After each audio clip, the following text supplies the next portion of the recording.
Put your hands together for Manpreet Kaur from Maharishi Markandeya University. Put your hands together for her.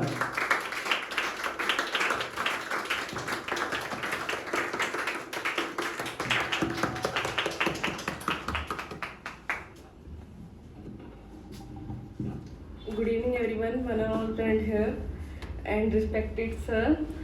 Today I am going to speak on the topic importance of living in big cities as compared to small cities. I think big cities provide more opportunities as compared to small cities, like education facilities, higher rank universities, good hospital and many more things. But also some disadvantages are there, like more traffic and more pollution as compared to small cities.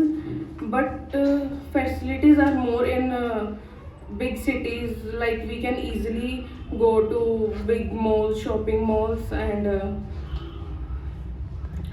for many other things. But in small towns there are not more facilities, so we have to travel more for facilities. Yeah, thank you for listening. Very nice. Without preparation, you have done so wonderful. If you are prepared, then what could you do? What could you do? Put your hands together for nice performance and Manpreet Kaur from Maharishi Markandeya University, Molana.